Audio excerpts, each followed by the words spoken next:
Este programa está auspiciado por The Crown Group Corporation USA y Hamaltex International Corporation.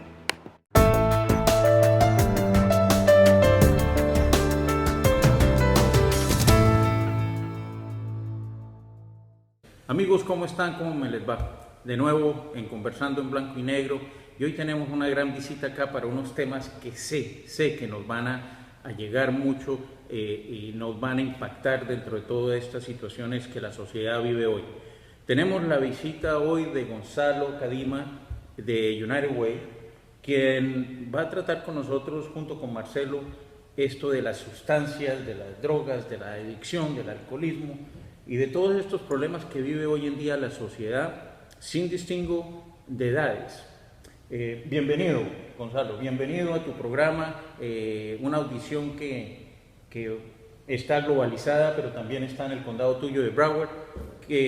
Cuéntanos un poco del programa de ustedes. Bueno, en primer lugar, muy contento de estar aquí con ustedes, les agradezco mucho. Yo trabajo para United Way Commission on Substance Abuse, que vendría a ser más o menos con una comisión o coalición contra el abuso de sustancias de drogas. Excelente. Solamente el condado de Broward, ¿no? Trabajamos en el condado de Broward, sí, pero nuestro alcance tiene a nivel de todo sur de la Florida. Lo que tratamos de hacer muchas veces es coordinar los esfuerzos que van hacia la prevención del abuso de drogas y también la promoción de la salud mental, que es también un componente muy importante que van a ¿Esto es una entidad federal o estatal? Es una entidad sin fines de lucro que recibe financiamiento estatal, federal, como también de algunas contribuciones de diferentes entidades privadas en el condado. Bueno, amigos, ya después veremos en el mapa lo que refiere al condado de Broward, pero como lo dice Gonzalo, esto es no solamente para el estado de la Florida, Marcelo, esto es un problema generalizado que lo tenemos en todas partes del mundo. Y a nosotros nos llamó la atención, si ustedes recuerdan el programa con Oscar Ganem, donde él trajo el tema de la flaca. Y la flaca para nosotros en ese momento pensamos que era la moda de la mujer flaca, pero no, resulta que es una sustancia que está en la juventud. Háblanos un poquito de esta sustancia como para ambientarnos en el tema de la adicción, o por dónde comenzamos. Sí, podemos hablar un poco de flaca y creo que hoy en día se tienen muchos retos, aunque las adicciones y el abuso de sustancias siempre ha tenido diferentes connotaciones. La flaca, por ejemplo, la droga, es una nueva especie de droga que ya es sintética. Entonces ya se tiene otro nivel de peligro, y la flaca específicamente en el condado de Broward estaba causando muchos daños, es decir, que no se sabía las consecuencias ni las reacciones de la gente. Había experiencia previa. En decirlo en un contexto un poco de caricatura, las personas eran como se experimentaba con las drogas. Entonces, no sé si ustedes pudieron ver los videos donde había personas que mordían a otras personas. Sí, claro. Canibalismo, ¿no? Canibalismo. Lo bueno y lo malo es que era una cosa muy visible y porque recibía mucha atención de los medios de comunicación. Síntomas extremadamente visibles para el público que lo estaba... Lo bueno es que causó una reacción de toda la comunidad, donde se trató con prevención, con legislación. Por ejemplo, se trabajó mucho de que estas sustancias que se crean en los laboratorios se las vaya haciendo un listado de sustancias que no pueden traerse al país, por decir. Entonces, una serie de esfuerzos que van conectados. Eso internacionalmente se vio mucho con el tema de la efedrina para el uso para la preparación de determinadas drogas sintéticas, ¿no? Exactamente. Yo veo una evolución, ¿no? Opiatos, cocaína, todo ese desarrollo, pero la droga sintética, me gustaría que nos cuentes cuál es el golpe que está dando en el mundo, porque como se puede fabricar en lugares pequeñitos y no... En laboratorios informales. Exacto. Sí. Así es. O sea, en el hogar se puede fabricar. Algún tipo de droga, pero lo que está pasando es que están ciertos países, por ejemplo en este caso China, laboratorios también en México y en diferentes lugares, en Argentina incluso, le buscan la vuelta, donde es un negocio donde la accesibilidad y el precio va a determinar mucho los mercados de consumo. Entonces hablaba por ejemplo de flaca y de otro tipo de drogas, donde por ejemplo se va controlando una droga y aparece otra droga. Claro. ¿No? Ese constantemente Claro, Es como un camino circular. Cuando más te alejas, más se acerca. Claro, cuando En el llegas momento- al objetivo se te mueve a otro campo. Pero nombrabas ahora, y algo interesante, Marcelo, si recuerdas cuando nos llegaron las informaciones que ustedes nos enviaron para preparar este tema, con Los algunas cuadros. estadísticas muy interesantes y unos saltos o picos dentro de las... En lo que eran opiatos, Ujú. Sí. había unos saltos entre el 2000 y el 2015. ¿A qué se debe ese salto tan grande? ¿Que es el mayor consumo de esa droga en particular? ¿La forma diferente de hacer la estadística previamente? ¿Qué es lo que generó ese gran salto? ¿Cómo lo ves? Hay diferentes teorías, pero Ujú. por ejemplo, lo que hablábamos, ¿no? Se presume, y obviamente es una epidemia nacional. Sí. Y Mundial, y te mundial. decía nacional también Mundial. que se contraponía de que no es tan visible como la flaca, pero es una epidemia silenciosa. Entonces se calcula, por ejemplo, se ha cuadriplicado el número de muertes por heroína, el abuso de heroína en los últimos 2 años. Entonces, ¿En qué edades, Gonzalo? en todas las En edades, todas las pero edades. la mayoría se están en los adultos a partir de los 24 años. Mira. Te lo menciono. O sea, como que, digamos, es una droga que va de los 24 para arriba. ¿Cuál es la composición etaria, digamos, de la edad de la gente que consume otras drogas, como por ejemplo las drogas sintéticas? ¿No es menor la edad donde empiezan? Hay una combinación. Ok. El nuevo fenómeno es de que no es una secuencia lógica de que uno prueba una cosa, salta a la otra y comienza ok. la otra. Ok, puede iniciar en cualquiera. Se empiezan a usar, y por ejemplo este es un fenómeno súper interesante, como hubo una gran campaña de tratar el dolor en los Estados Unidos. Oh, sí, con Entonces Oxycodone y todo eso. se volvió, o sea, si nos ubicamos, por decirte, o sea, unos 7, 8 años, Ujú. cuando tú ibas al doctor, por ejemplo, una pregunta que colocaron como una parte esencial es: ¿usted tiene dolor? ¿Ya? ¿Usted tiene dolor? Y si usted tenía dolor, había una gran presión, la intención no fue mala, pero gran intención de darle a usted medicación, Y todas esas medicaciones contienen Algún básicamente elemento adicto. altamente Adicción. adictivo. Adicción. Bueno, Altamente. como Michael Jackson y varios otros que tuvieron el Demerol y un montón de...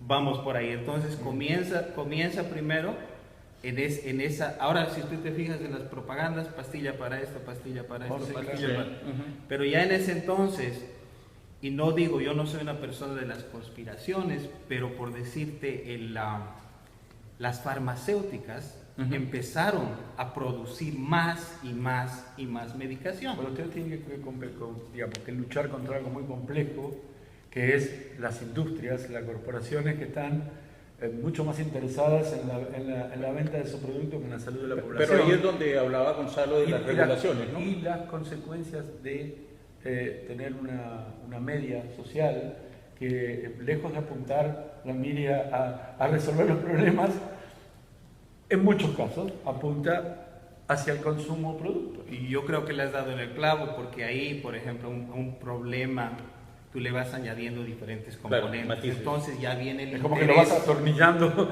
cada vez más a la ya le viene el interés de la farmacéutica Claro. de hacer una venta. Y se ha hecho un estudio muy interesante, Ujú. que por tanta presión que en pocos países del mundo se ve las propagandas de las medicinas, es que ya no solamente el doctor se siente presionado de dar, sino que el paciente Lo presiona. Es que no lo se presiona. siente bien Es el si no fin. le dan esto o esto o El esto. fin Sí. de la propaganda es esa. Pídale a su médico que le recete, Que le las recete, cosas. que le recete. El fin es obligar a mi modo de ver, no sé cómo No. un profesional tú lo ves, pero yo lo veo como digamos, como un ciudadano común, yo veo como una presión. Yo creo que todo ha cambiado porque ahora se maneja mucho más inteligentemente. No, la presión viene Sí. por la media, viene al revés. Antes Es iban a inversa, presionar al es médico inversa, y inversa. ahora viene por el otro lado. Es inversa, ¿No? es demandante. Exacto. Es No demandante. es ofertas de demanda. Y ahí voy con la conexión con lo que está pasando con la heroína. Bueno, entonces hay una cantidad de medicamentos que se empiezan a utilizar, ¿no es cierto? Ajá. Y luego hay una reacción de decir, ¿por qué se está utilizando tanto los medicamentos y la gente se vuelve adicta a esos medicamentos? Puede haber comenzado por probar, otros puede ser, claro, porque tenían un dolor, pero tenían tal vez una predisposición, que la podemos hablar más adelante, y empiezan a usar y a usar y usar. Y dentro de eso aparecen médicos inescrupulosos Que aprovechan. que aprovechan para dar y vender. Claro, ¿No es cierto? claro, Entonces claro. había hasta clínicas, y específicamente en el condado de Broward, donde solamente se aceptaba cash, al contado. O sea, te venías, te daba la cantidad de medicinas que tú pedías y venían de diferentes estados. Pero la presión no solamente esto, ¿cómo ves tú la presión del lobby farmacéutico? Ahí vamos. Entonces, Vamos lentos porque el programa es largo. Es que me entusiasmo, entonces pregunto porque quiero saber. y vamos a llegar al punto de la parte de la heroína. Entonces viene la comunidad y dice, pero tenemos que crear un sistema para monitorear a quién se vende y Claro. cuánto se vende. Eso Ajá. llaman los Un sistemas. control de dosis. Sí, o- PDMP se llama en inglés. Ajá. Entonces, para que tú no vayas a 5 médicos y te den, sino hay una especie de El control. primario, el médico primario. Control. ¿Qué pasa? Se implementa eso, y el acceso a las personas que tenían a la pastilla, que la compraban fácilmente, se interfiere. ¿Y qué es lo que pasa con esa pastilla? El precio sube. Ah, claro, oferta-demanda. El precio sube, Claro. entonces les es más difícil. Y lo que hablábamos, por ejemplo, de la parte del negocio, ¿qué empieza a aparecer? La heroína. Empieza a aparecer la heroína Como un reemplazo. como un reemplazo, reemplazo. como un reemplazo más accesible y más barato y de mayor potencia adictiva. Y no solo eso, que te lleva a una éxtasis O sea, tipo concierto. exactamente. Pero, ¿qué tipo de concierto? Bueno, O sea, las connotaciones, entonces, ¿qué pasa? El 80% de las personas que ahora están utilizando heroínas o otros derivados sintéticos comenzaron con las pastillas Simples. de dolor. O sea, al revés de lo que yo Oxycontin, imaginaba. Oxycontin. Yo lo miré al revés, pero no sabía eso, muy interesante. pero Entonces- mira, yo quisiera hacer un paréntesis acá porque me traes en esto al caso del ciclista famoso americano, campeón de 7 veces la Vuelta a Francia, el Tour de Francia, que después... ¿Ah? Armstrong, que después de tantos años se concluyó o salió de que a raíz de intoxicación, o sea, de usar... No era para el dolor y... Exacto, él generaba mayor potencia. Es una forma hoy en día también que lo vemos en los gimnasios, estos muchachos que consumen... Sí, pero es otro tipo de... Es otro tipo de adicción, pero puede llegar a acá. Puede llegar a la adicción. O sea, Pero lo que pasa es que la adicción, como lo ves, como una especie de puerta que cuando se abre entran todos los virus. Sí, Digamos. es como un computador. Una No, vez que digamos, entra la un adicción virus- es uno tiene adicción a algo y de pronto... Se te va por todos lados. El comportamiento adictivo sería. Sí, cada uno va a encontrar su adicción y cada uno va a buscar el reemplazar el tipo de adicción que tiene de acuerdo a lo que le necesita la persona. El hecho está, o sea, para puntualizar, por ejemplo, lo que es una adicción. Una adicción tiene por característica compulsividad. Correcto. ¿No? Una conducta compulsiva, que no es que yo la puedo Una controlar. pulsión incontrolable. hacia algo. Entonces yo, por ejemplo, esa es una característica, ¿no? Porque las sustancias, de cierta manera, y no vamos a entrar en debates de mucha índole de si el azúcar es adictivo, no. o el café. Pero podemos ver de que, por ejemplo, el concepto de adicción es cuando la persona no puede controlar Ok. y le trae efectos físicos, Y emocionales. económicos, sociales, familiares. Entonces tú puedes tener un atleta que Controla está, tu vida, utilizando, pero que le va a traer problemas o consecuencias físicas. Sí, sí. Y eso se aplica también para una cosa muy común en nosotros, que es el alcohol. O sea, ¿cuándo se determina si una persona es adicta? Y aparte- ¿Cuál es el concepto de adicción?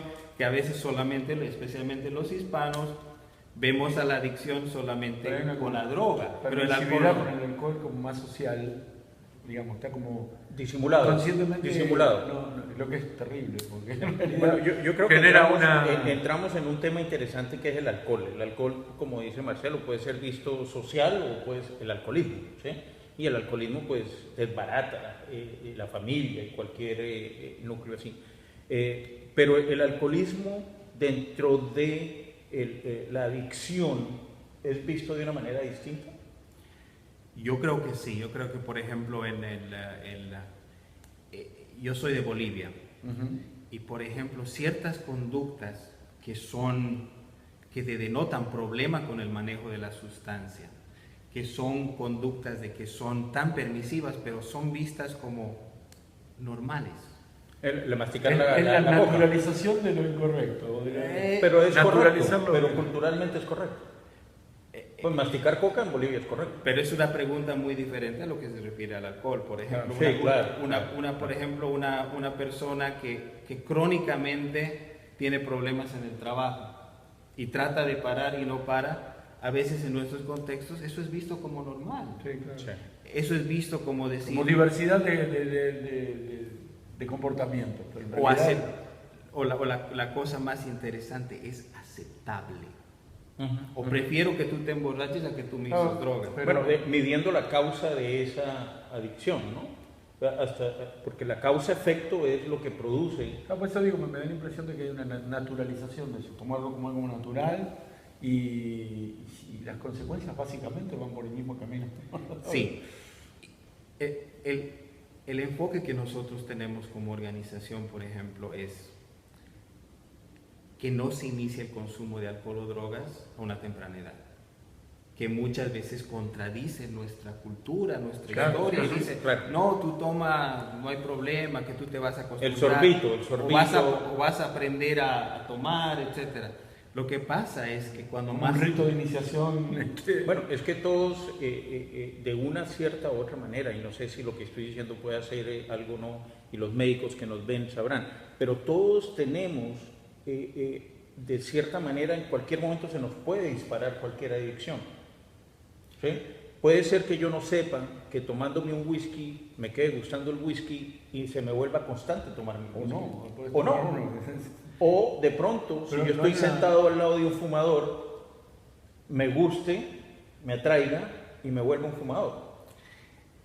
Eso es un punto muy importante. Entonces, ¿cuál es el origen? Si es una enfermedad o no es una enfermedad. Lo que sí sabemos, y es por ejemplo un mensaje bastante claro para aquí, para todo el mundo, es mientras más temprano se pruebe una droga o el alcohol, científicamente mayores las probabilidades de que se desarrolle un problema de consumo y de adicción.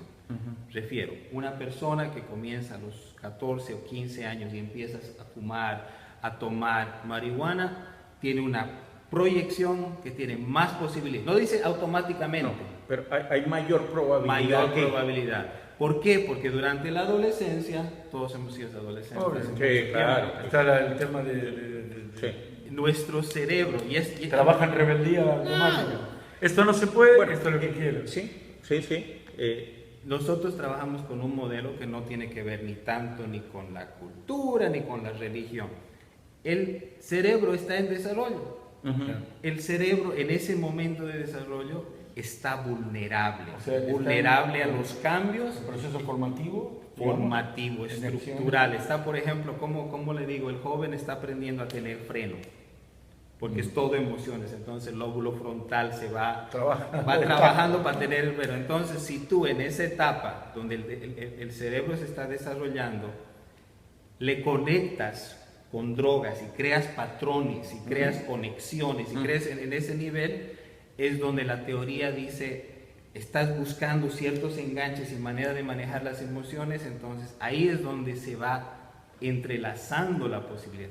A eso tú me dices, ¿por qué una persona puede tomar y no le pasa nada y otra persona tomó y le pasó? Pero tiene un montón de contexto de la persona, ¿no? También, ¿no? El límite, ¿no? No conocen el límite. Yo diría que no es un conocimiento, sino que, por ejemplo, biológicamente o genéticamente tenemos vulnerabilidades. Entonces, tú puedes tener una vulnerabilidad estomacal, pulmonar, corazón, sentimental. Yo creo que te confundiste en el orden, que esa es mi adicción, pero bueno. Después en otro programa les hablamos. No dije por eso estomaguito, Ah, bueno. Pero se teoriza que las personas tienen una cierta vulnerabilidad donde tú le colocas esa sustancia y va a ser más fácil y tiene una condición para que más predisposición. Claro. Y básicamente la adicción es una combinación de lo genético con lo social. Con el ambiente. Con el ambiente. Y claro, el medio en que te rodees te puede conllevar allá. Sin embargo, hay muchos sobrevivientes de esos medios, que lo puedo decir por experiencia. O sea, la época en que nacimos nosotros era totalmente hippie y eso era por todo lado de todo. Y no por ello caímos dentro de eso porque rechazamos. No caímos o salimos, que no es lo mismo.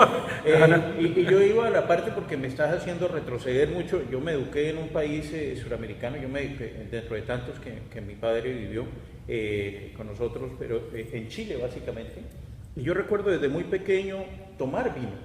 ¿Sí? Pues yo una soy costumbre social. social. Ahora, soy una persona que lo digo, yo manejo perfectamente el trago, ¿sí? Lo manejo perfectamente porque tengo mi límite. O sea, pero te puedo mezclar trago. Yo te puedo comenzar con vino, pasarte un vodka, tomarme un whisky y me ves pleno, no me ves con campanazos, ni me cambia mi personalidad ni nada. Ahora, ¿me educaron así? Sí, me educaron así. Y vengo de una familia que maneja eso.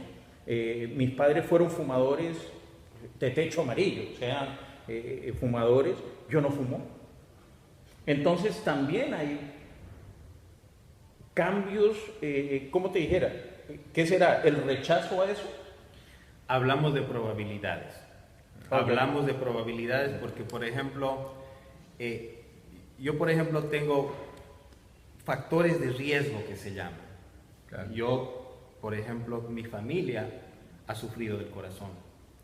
La mayoría de ¿Emocional mi familia, o...? Ambos. De diabetes, etcétera. Hay ciertas cosas, entonces tengo un trabajo sedentario. Hay ciertas cosas que los checkmarks que te ponen en mayor riesgo. ¿Significa automáticamente que yo voy a seguir una proyección? No necesariamente. Pero son factores que puede generar comportamiento para contraponer un poco. Exactamente, y es lo que va y es lo que trata de hacer la prevención.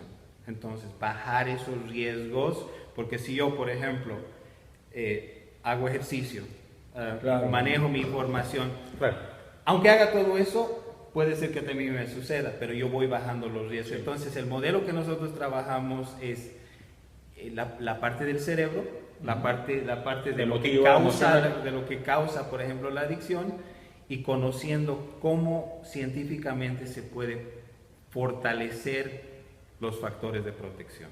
Bueno, entonces, esa es más o menos la dinámica, y aunque, por ejemplo, la adicción es un problema de índole individual, tiene connotaciones familiares y sociales que son mucho más complejas, pero que tienen que trabajar de manera unida. Bueno, amigos, vamos viendo, este es un programa que nació bajo una inquietud y, como ven, el tema da para, como decimos con Marcelo, pica y se extiende. Y se extiende. Vamos a hacer. El condado de Broward en especial, que hemos tenido la grata fortuna de llegar a personas como Gonzalo y otros invitados que van a ir llegando aquí a este programa, que va a tener dos episodios en 4 o 5 segmentos. El tema es supremamente importante, primero porque los que venimos al programa somos padres, somos miembros de familia y nos preocupa la parte social, la parte familiar. 2, porque es una problemática social que entidades como la que pertenece Gonzalo la trabajan y muy pocos las conocemos, su función dentro de la parte social y cómo llegan a la sociedad con programas muy claros. Entonces, amigos, ahora volvemos a un segundo segmento donde Gonzalo nos trae también una colaboradora tuya, colega especializada en el tema del alcohol y la familia. Y prevención, sí, ella trabaja mucho la prevención. ¿Desde qué ángulo nos puedes presentar a tu colega? Bueno, Ángela Ventura es una persona que trabaja el área de programas para los padres de familia. Y lo que ella trata de hacer cotidianamente es dar esas respuestas y dar las destrezas a los padres de familia para prevenir el abuso de drogas. No digo el conocimiento, porque muchas veces el conocimiento, si no está acompañado de la destreza, se queda ahí. Entonces yo creo que ella va a hablar un poquito de las destrezas necesarias y un poco de los estigmas que existen, que muchas veces impiden las barreras para acceder ya sea a prevención o a tratamiento. Por lo tanto, amigos, padres de familia, no se muevan porque viene Ángela Ventura a hablarnos ese tema que ya Gonzalo anunció acá. Ellos todos pertenecen a estos comisionados del condado de Broward que han atendido nuestra invitación y ya volvemos. Aquí hay un botoncito que en rojo, volvemos y decimos, Marcelo, ¿en qué lado está? Depende de lo que el editor quiera. Okay. Izquierda o derecha. Se aburre y a veces lo cambia de lugar. Suscríbete al programa, manda las preguntas y ya volvemos en el segundo segmento de este programa. ¿Cómo le llamamos a este programa, Gonzalo? La realidad de la vida. Hablemos de la realidad y de las posibilidades. Ahí está, volvemos pronto. Auspicia este segmento Investment Point.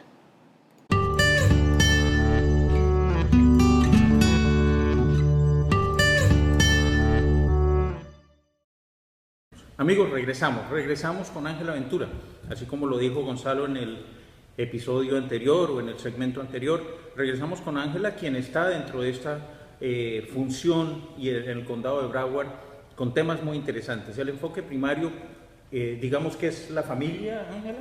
Sí, claro. United Way realmente es una organización que se preocupa por la comunidad. Y dentro de United Way tenemos la comisión sobre los derechos, sobre el abuso de sustancias.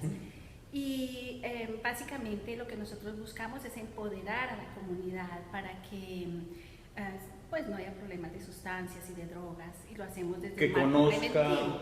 Entonces, pues nuestro área es básicamente enfocarnos en las familias. ¿Y cómo llegan ustedes a la familia?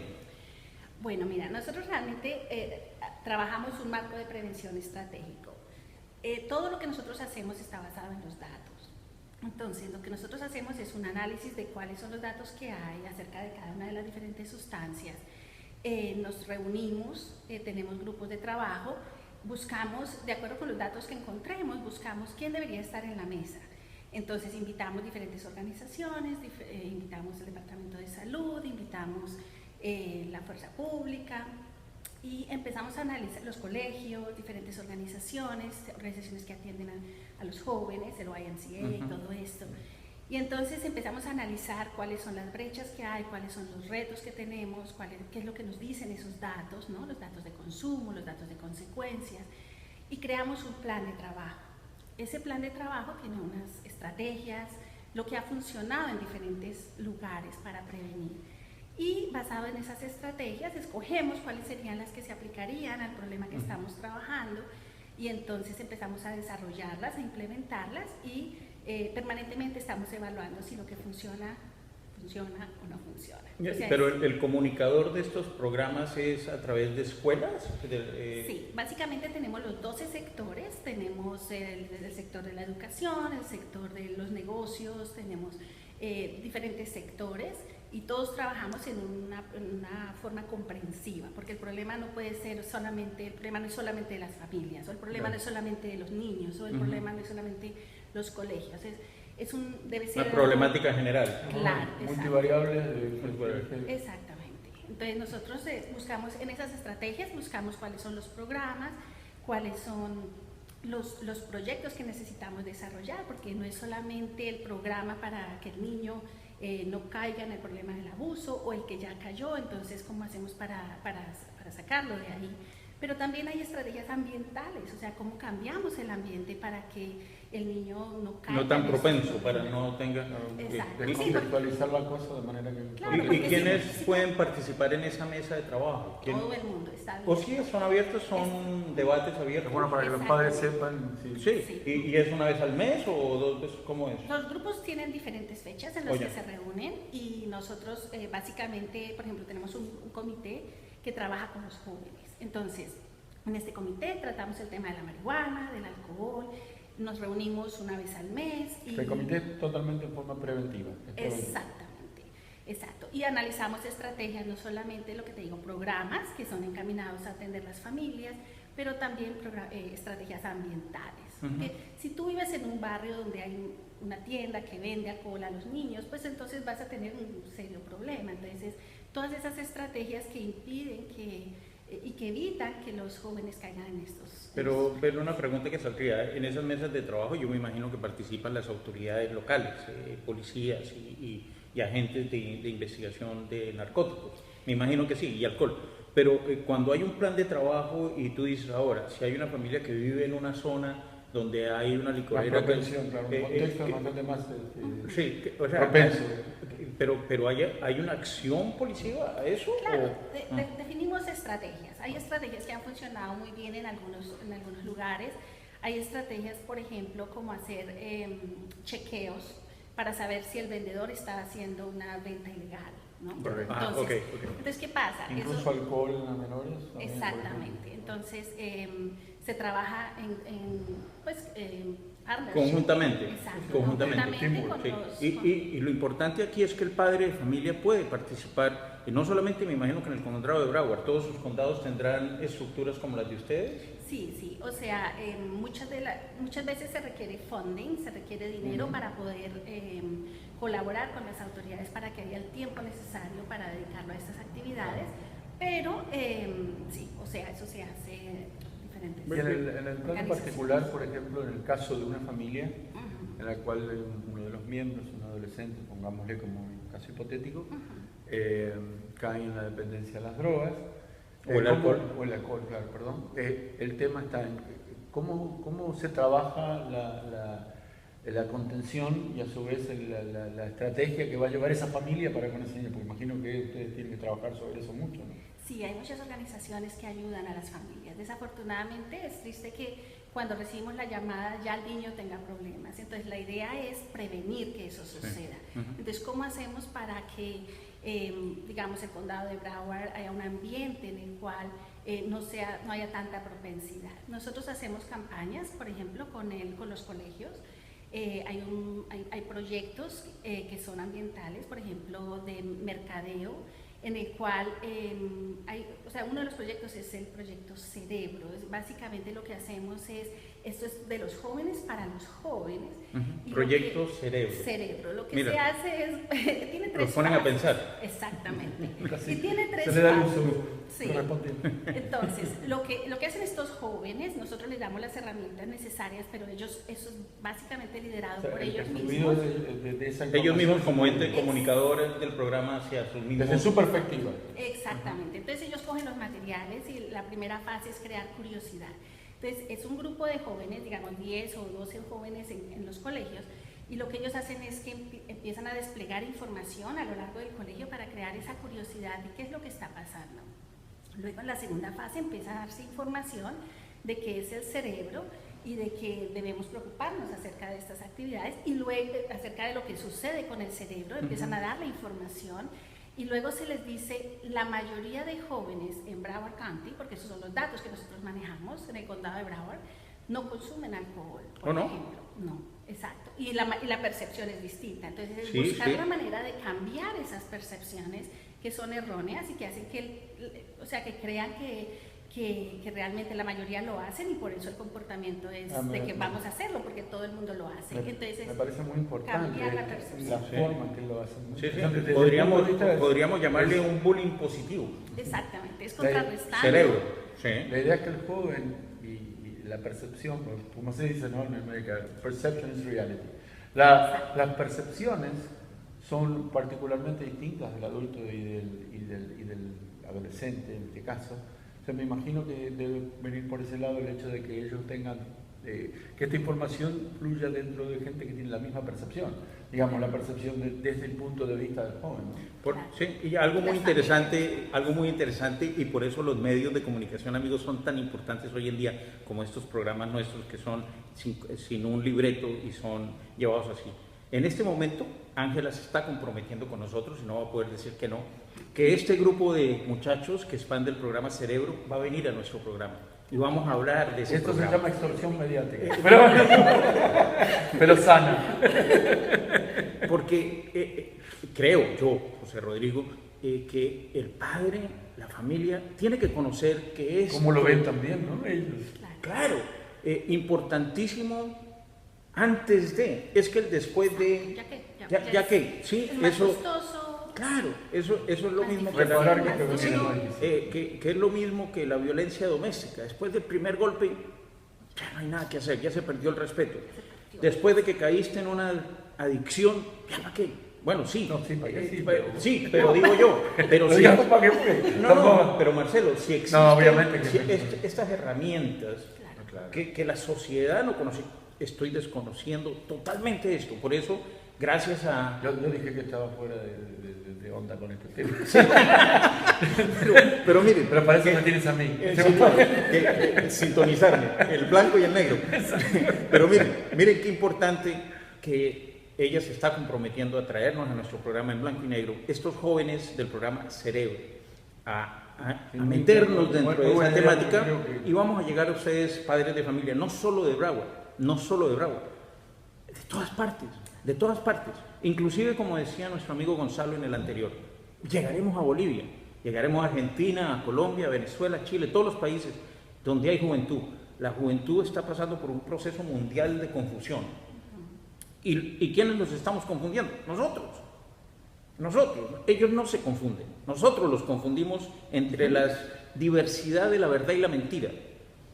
Este programa Cerebro, que te voy a pedir que profundicemos un poquito más, y te agradezco haber ofrecido traerlos al programa.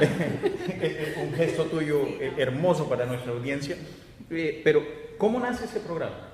Este nació hace algunos años precisamente por la necesidad de traer la información acerca del impacto que tiene las drogas, el alcohol y otras drogas en el cerebro en formación. Porque realmente, exacto, en los años 90 el gobierno invirtió bastante dinero en la investigación acerca del cerebro y se desarrollaron bastantes aparatos que nos permiten ahora conocer todas las diferentes... o sea, el cerebro, ¿Cómo es el funcional el cerebro MRI, determinado? todos esos diferentes aparatos que nos permiten. Entonces, gracias a todas las investigaciones que se hicieron, se vio que realmente se causan impacto. En inglés, ¿cómo se llama el programa? Brain. Project Brain. Proyecto Brain. La verdad que, Marcelo, yo estoy en el lado blanco, en el lado negro de nuestro programa, no sé, pero... yo soy la oveja negra del programa. Sí, pero, y yo también. Somos negro y negro. Sí, pero dentro de toda la importancia que hemos hablado, la verdad que reconozco que poder crear un programa de jóvenes para jóvenes es lo más importante que ustedes pueden estar haciendo dentro de todas estas campañas. Ahora, pasando por la familia, que es la primera impactada, y de la familia se impacta la sociedad, y de la sociedad se impacta pues claro, todo. Los programas, así como está Cerebro, ¿trata la adicción a la droga como el alcoholismo o solamente la parte de adicción a la droga? ¿O la adicción en sí? En general. Sí, tenemos programas que se hacen con diferentes organizaciones, pero también se hacen programas a nivel ambiental, lo que estaba diciendo. Y básicamente es trayendo la información a los padres, trayendo la información a las familias acerca de cómo prevenir que los jóvenes empiecen a consumir el alcohol. ¿Y cómo reclutas ese joven para que entre dentro del programa Cerebro? ¿Cómo lo buscas? Nosotros trabajamos coordinadamente con los colegios.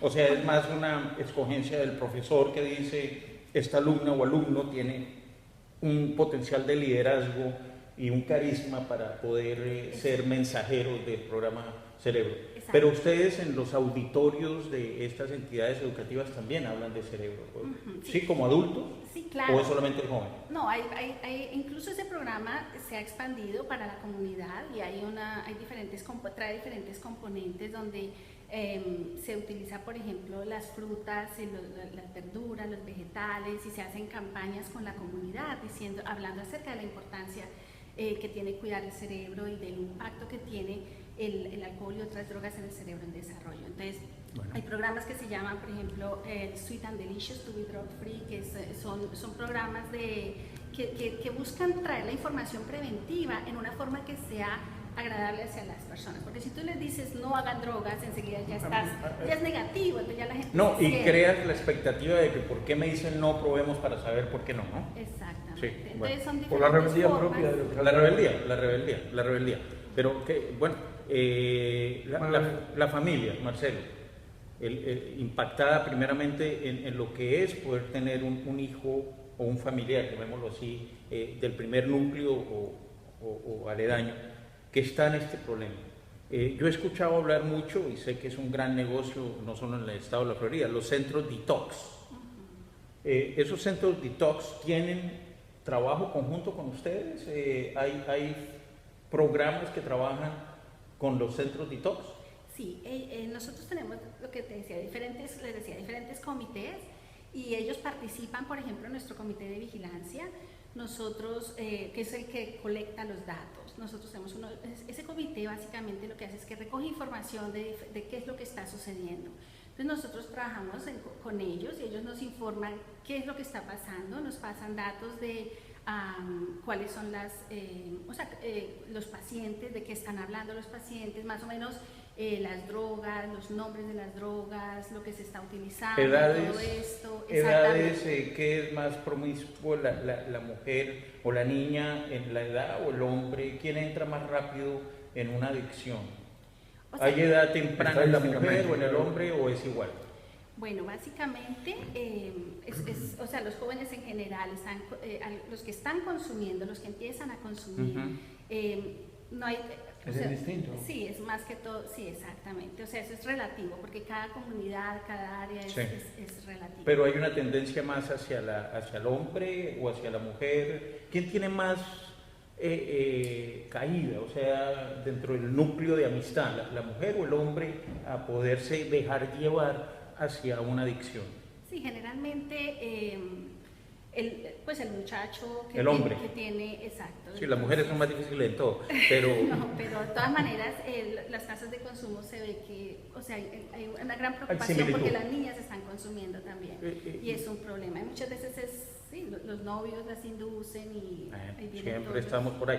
Marcelo, esas estadísticas que analizábamos al principio cuando llegó el contenido en ese diferencial, el alcohol marcaba una importancia de crecimiento. Hay un tema evolutivo. ¿Sí? Lo que creo también es que probablemente la difusión de este tipo de información estaba bastante ausente dentro de los medios normales, porque bueno, el tema es que a mi modo de ver, los medios hoy tienen, los medios tradicionales tienen como objetivo máximo un rating para poder tener A1 publicity y la verdad es irrelevante en ese punto. La verdad queda en segundo plano, la verdad no importa lo que venda. Y es muy importante que esta información se dé a la luz y se escuche porque es una realidad de todos los días. Y a veces la verdad de todos los días es lo que no muestran justamente los medios.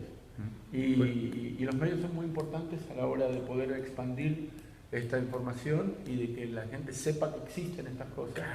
Y que la gente sepa que es una herramienta para poder prevenir este tema de adicciones. Y es muy importante y muy interesante la oferta de traer gracias, la verdad que te salió del corazón el poder traer este grupo de cerebro aquí a nuestro programa. Así, amigos, vamos transcurriendo nuestro programa. Este es un programa que vuelvo y digo, es para mucho tema, porque debemos abrir nuestros corazones y nuestras mentes hacia estas generaciones que están detrás de nosotros. Somos padres, somos abuelos, ya todos participamos de una familia, y la familia es el núcleo de crecimiento y evolución de la sociedad. Y de alguna manera como responsabilidad de saber de que nosotros como adultos somos los que generamos los contextos a donde los niños viven. Y las reacciones, ¿no? Exacto. Ahora, una pregunta, que la violencia es causa generativa de adicciones. Bueno, curiosamente... O a la inversa. O la inversa. Curiosamente, uno de los temas que nosotros estamos manejando también es el bullying. Entonces, los jóvenes que están trabajando en ese proyecto, ellos nos hablan acerca de cómo cuando alguien está en paz consigo mismo, realmente no necesita drogas, no necesita alcohol, no necesita consumir sustancias. Entonces, O sea, todo está Está ligado, está ligado ahí. Exactamente. Está ligado ahí. Por lo pronto también es una sociedad muchísimo más exitista. Ajá. Es decir, hay que tener éxito en esto, en éxito en lo otro, y se le da mucho más preponderancia al tener que al ser. Ujú. Y cuando uno tiene preponderancia mayor por el tener que el ser, cuando no tiene no es. Ujú. Y en una sociedad como esta, es producto en muchos casos de gente que necesita quedar nadando.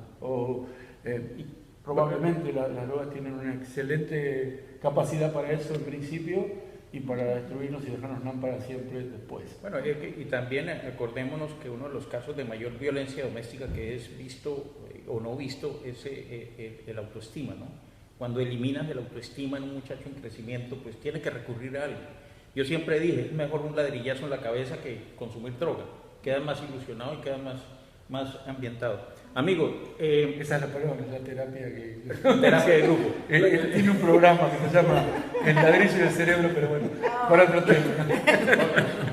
Pero bueno, amigos, así vamos a terminar este segundo segmento y ahora venimos todo el grupo a seguir conversando, y este programa agradecemos tanto a la comisión, al haber trabajado conjuntamente para lograr este programa. Fue más o menos un intercambio de información muy interesante, unas estadísticas muy claras que nos llevaron a Marcelo y a mí a tomar el paso siguiente, que era hacer el programa. De verdad, de corazón, agradecemos esta gentileza que tuvieron con nosotros. Y el tema sigue con la gente de United Way, que ha venido a traer mucha información y para que nosotros la procesemos también. Y en el próximo programa los vamos a tener nuevamente a ambos para conversar juntos, los cuatro, con JR y ellos dos, sobre el tema en lo referido a lo social y a lo personal y familiar. Vamos a encarar el tema con los dos juntos a la vez. Muchas gracias. Nos vemos el próximo programa.